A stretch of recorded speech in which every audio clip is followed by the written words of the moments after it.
در پایتخت کشور ما تاجیکستان 26 سال پیش آتش جنگ علنگه داشت. پس از پاشخوری حکومت شوروی، ضدیت، همدیگر نافهمی، گردی همایه‌های زیاد و منصب تلاشی باعث به میان آمدن جنگ شهروندی گردید. این جنگ 5 سال طول کشید و زیاده از 100,000 نفر تلف یافتند. مردم کشور دیگر باوری به آینده نیک نداشتند و ترک وطن می‌کردند. در نتیجه جنگ شهروندی قریب 1 میلیون نفر از جایهای دائمی زیستشان اجباراً کوچیدند، هزارها نفر دیگر ترک وطن کردند، بیش از 50,000 قربانی شده یا بی‌درک غیب زدند. در یک مزار شریف 1,500 مردم ما مرده شد. 1,500 عصرهای عصر میگذرد، کسی بگذرد میگه که این همه گریزهای تاجیک است. این ننگ بر ملت ما نیست. ما ننگ و ناموس داشته باشیم، ما خون و بگیم که ننگ و ناموسی خودمانه در دیگر جا پرتافته ایستانیم. ما باید جمع کنیم، تحریف کنیم. وظیفه ما همینه. همون ساعت گفتم که تا تینجی امانی نشود، تا فرق آخرین از دیگر دولت ما برنگردانه و مسکن دائمی خود برنگردانه، من خود را آرام اسلامی.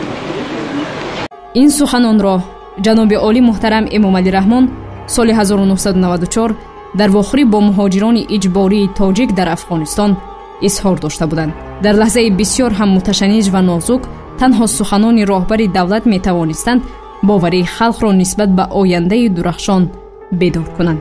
طوری امام نظر کریمیان، سردار ریاست تحقیقات مسائل ساحوی مرکز تحقیقات استراتژی کشور میگوید الکی از همان زمان معلوم بود که محترم امام علی رحمان در عرصه سیاست شخص تصادفی نیست و مرام و مقصدشان آوردن صلح و ثبات در کشور می باشد. محض تحت عزم قطعی و راه پیشگرفته خردمندانه و صلح‌پرورانه راهبر دولت پیشوای معظم کشور محترم امام علی رحمان از جانب مردم صمیمانه دستگیری یافت و سعی و تلاش‌های شبانه‌روزی و مذاکرات طولانی سازشنامه استقرار صلح تاجیکستان که 8 دوره گفتگوشنود راهبری کشور با هیئت مخالفین برگزار گردید نتیجه دلخواه داد. سرور دولت محترم امام علی رحمان برای رسیدن به صلح و آرامی راهی بس و مشکل را پیمودند تا اینکه باوری خلق را سزاوار گردند. محترم امام علی رحمان برای خلق تاجیک و نگاهداری فرهنگ و ملت نقش با سزا گذاشتند که شایسته تحسین است. برای ما از نوارهای سالهای 90 این تلاش‌های جناب عالی بر اعلی معلوم و فکت واقعی است که همیشه طرفدار خلق و صلح و صلاح در جامعه بودند. اگر روی راست اقرار شدن در کار باشد میبخشند وکیلان مردمی جمهوری را. همه ما ششتگی ها من همیشه گناهکارای اساسی هستیم. به درجه همین حالت ما آوردیم. خلق بیچاره گناهکار نیست. وقتی رفیقان یک ملت خود با خود میزند هیچگاه لیدر پیدا نمیشود. خلق نیست میشود، ملت نیست میشود. ولایت کلاب طرفدار صلح است رفیقان، از اول تا به آخر. برای همینم به احساسات باید ما راه ندیم، یکدیگرفهمی باید باشد. شاهدان سالهای جنگ شهروندی میگویند برخی از افراد راهبرانی بودند که برای برگرداندن گریزگان و مهاجران اجباری راضی نبودند و آنها را برای کشور شخصان نادرکار میحسابیدند. گویا برای آنها دیگر وطن وجود نداشت. اما امام علی رحمان وعده تا آخرین گریزه را به وطن برنگردانم، خودم را آرام و آسوده حس نمی‌کنم را جامعه عمل پوشانیدند. اندیشه های امام نظر کریمیان، سردار ریاست تحقیقات مسائل های ساحوی مرکز تحقیقات استراتژی نزد پرزیدنت جمهوری تاجیکستان را در اطراف این مسئله بشنوید.